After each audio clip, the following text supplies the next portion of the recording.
আসসালামু আলাইকুম রহমতুল্লাহ। তোমাদের ক্যালকুলেটর ব্যবহারের উপর আজকের দ্বিতীয় ভিডিও। অবশ্যই তোমরা আগের ভিডিওটা দেখে আসবা, তাহলে তোমাদের জন্য খুব ইজি হবে। তো আজকে আমরা এই ভিডিওতে কিভাবে তুমি ক্যালকুলেটর ব্যবহার করে দশমিক যুক্ত অথবা দশমিক ছাড়া যে কোনো সংখ্যাকে বাইনারি, অক্টাল, হেক্সাডেসিমাল যেটাই থাক না কেন তুমি খুব সহজে পরিবর্তন করতে পারো। অর্থাৎ পরিবর্তন না, আমরা যোগ বিয়োগ গুণ ভাগটা দেখবো এবং তুমি ভিডিওটা দেখার পর আমি 100% শিওর তুমিও করতে পারবা, কারণ আমি খুব সহজভাবে এবং বিস্তারিত আমি এখানে আলোচনা করব। তাহলে চলো আজকের ভিডিওটা আমরা শুরু করে দিই। আর তুমি যদি আগের ভিডিওটা না দেখে থাকো ওটা অবশ্যই দেখে ফেলবা। তাহলে আমরা এখন দেখব কিভাবে তুমি যোগ বিয়োগ গুণ ভাগ করতে পারো। তাহলে এখন প্রথমে আমরা একটা বাইনারি যোগ করব।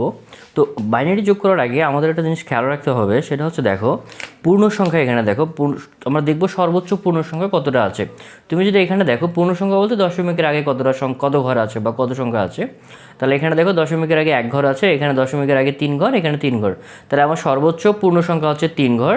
তাহলে এখানে যেহেতু 1 ঘর আছে, আমি সামনে কি দেবো? শূন্য দিব। তোমরা জানো যে পূর্ণ সংখ্যার আগে শূন্যের কোনো ভ্যালু নাই বা দাম নাই, তাই না? তাহলে আমরা এখানে 3 ঘর, সবাইকে 3 ঘর দেখানোর জন্য সামনে কি করেছি, আমি দুটা শূন্য দিয়েছি, তাই না? আচ্ছা, এবার পরে দেখো, এবার দশমিকের পরে এখানে আছে 2 ঘর, এখানে আছে 3 ঘর, এখানে আছে কত? 4 ঘর। তাহলে আমার সর্বোচ্চ দশমিকের পরে কত ঘর আছে? দেখো দশমিকের পরে সর্বোচ্চ হচ্ছে 4 ঘর আছে এখানে। তাহলে আমি কি করব, এইখানে দেখো শুধুমাত্র 0 1 ছিল।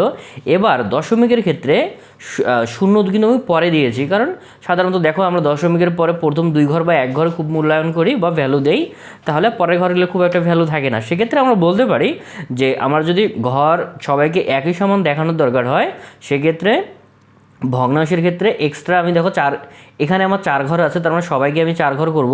তাহলে আমি যে প্রথমটার যে কথা বলেছি, প্রথমটা দেখো এখানে 2 ঘর আছে, তাহলে পিছনে আমি আরও কি 2টা শূন্য দিলাম। দেখো 4 ঘর হয়ে গেছে, এখানে 3টা আছে, পিছনে একটা শূন্য দিলাম, আর এটা তো 4 ঘরেই আছে, তার মানে এটা আমি 4 ঘরেই রেখে দিলাম, তাই না? এখন আমি এটা যোগ করব। তাহলে এবার তোমরা ক্যালকুলেটর নাও।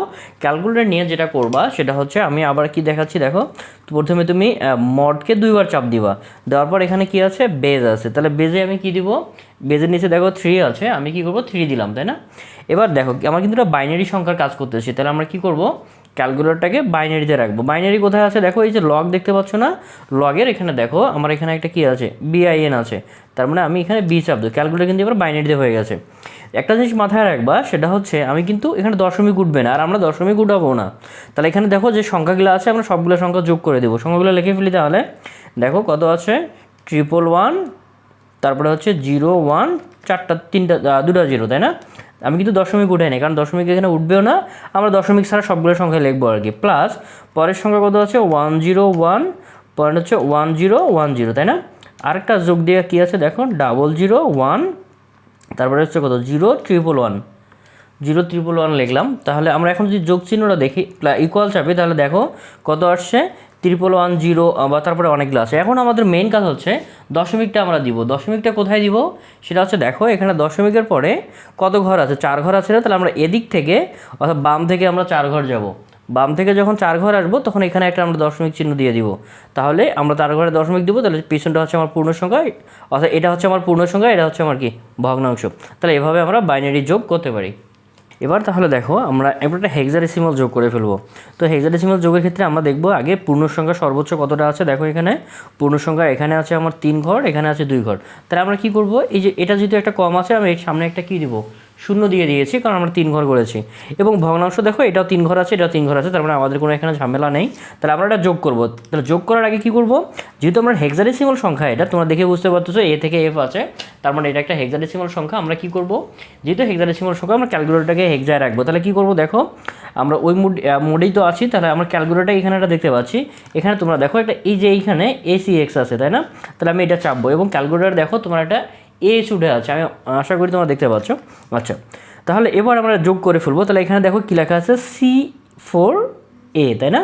আচ্ছা, C4A যেহেতু আছে, তাহলে এইখানে আমরা কিন্তু আলফা চাপবো না, না চেপেই দেখো এই যে SYP দেখতে পাচ্ছ না, এর উপরে দেখো এখানে একটা C আছে। তাহলে আমি এখানে C চাপলাম, এখানে আমি C চাপার পর দেখো তারপরে কি আছে? 4, আবার এইখানে আছে A, অর্থাৎ এখান থেকে তুমি এই পর্যন্ত দেখলো কীতে A থেকে F পাবা আর কি। এটা হচ্ছে ABCDEF, তাই না? আচ্ছা, তাই আমরা কি আছে? C4A পেলাম, তারপরে কি আছে? 98E, তাহলে হচ্ছে 98, আর এই জায়গায় আমাদের আছে। তাহলে দেখো আমরা এই সংখ্যাটা সঠিকভাবে উঠাতে পারছি। দেন এটার সঙ্গে আমরা যোগ করব, প্লাস হচ্ছে 0, দেন হচ্ছে দেন হচ্ছে 2, তারপরে কত আছে ডি, তাই না, ডি 8 9। আচ্ছা এখন যদি আমরা ইকুয়াল চাপি তাহলে দেখবা আমার অ্যান্সার কত আসছে, দেখো ডি টু ডি 717, তাই না, তোমরা দেখতে পাচ্ছ। তো এখন আমরা যে জিনিসটা খেয়াল করবো সেটা হচ্ছে দেখবো দশমিকের পরে কত ঘর আছে। এখানে দেখো দশমিকের পরে আমরা 3 ঘর দেখতে পাচ্ছি, তাহলে বাম থেকে আমরা 3 ঘরে যাব, বাম থেকে ডান দিকে 3 ঘর পর্যন্ত গিয়ে এখানে একটা দশমিক চিহ্ন দিব, তাহলে আমার অ্যান্সারটা হয়ে যাবে। আচ্ছা এবার আমরা যেহেতু আশা করি তোমাদের আর যোগের সমস্যা হবে না, এবার তাহলে আমরা কি করব, এবার আমরা বিয়োগ করে ফেলবো। এবং বিয়োগটা তোমরা দেখে বুঝতে পারছো, যেহেতু এখানে 8 আছে তার মানে এটা হচ্ছে একটা অক্টাল বিয়োগ, তাই তো। তাহলে আমরা কি করব, আগে ক্যালকুলেটরটাকে আমরা বিতে রাখবো। তাহলে আমি এখানে বিতে না, আমরা যদি অক্টাল তাহলে ওতে রাখবো। তাহলে এখানে দেখো এই যে ওসিডি দেখতে পাচ্ছ, আমরা ওসিডিতে নিয়ে গেলাম। দেন এখানে সংখ্যা কি আছে, এখানে দেখো আমরা দেখবো এখানে 3 ঘর আছে, এখানে কিন্তু 2 ঘর। তাহলে আমরা এইটা সব পূর্ণ সংখ্যা দিলে সবগুলোকে 3 ঘর রাখার জন্য এই 3 এর সামনে একটা কি করেছি আমরা, এখানে একটা দেখো এখানে একটা আমরা শূন্য দিয়েছি, এবং এখানে 4 1 আছে, কিন্তু এখানে দেখো আমার কি 1 3 2, অর্থাৎ এখানে দশমিকের পরে 2 ঘর আছে আর এখানে আছে কত 3 ঘর। তাহলে এই দশমিকের পরের জন্য যদি 3 ঘর করার জন্য পিছনে একটা কি করব, শূন্য দিব, অর্থাৎ সবাইকে আমরা একই ধরনের সংখ্যক সমসংখ্যক অর্থাৎ একই সংখ্যক কি নেব, সংখ্যা নেব দশমিকের আগে অথবা দশমিকের পরে যাই হোক না কেন। ওকে, তাহলে চলো আমরা করে ফেলি এটা। তাহলে ক্যালকুলেটরটাকে আমরা এই যে ওসিডি অর্থাৎ অক্টালে রাখলাম, দেন আমরা কী করব, বিয়োগ করব, তাই না। তাহলে 7 2 6 আর কত আছে 410 নিল, তার মাইনাস কত লিখবো, মাইনাস এখানে ক্যালকুলেটার 0 না উঠলে হবে, বা তুমি চাইলে উঠাতে পারো 032 কত আছে 132। আমি যদি এবার ইকুয়াল চাপ দেই তাহলে তুমি দেখতে পারবা, দেখো কত আসছে। আচ্ছা আমরা মনে হয় একটু ভুল করে ফেলেছি, সেটা হচ্ছে এখানে আমরা কত লিখেছি, দেখো এখানে আমরা 6 লিখেছি, তাই না।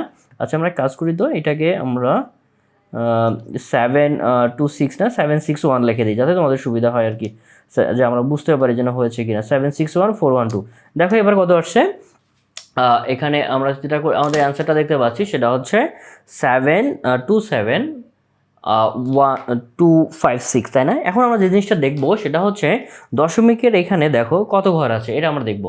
তাহলে দশমিকের এখানে আমরা দেখতেছি দশমিকের পরে 3 ঘর আছে, তাহলে আমরা এদিক থেকে 3 ঘর গিয়ে একটা কি দিব, দশমিক চিহ্ন দিয়ে দিব, তাহলে আমার এই ক্যালকুলেশনটা হয়ে যাবে।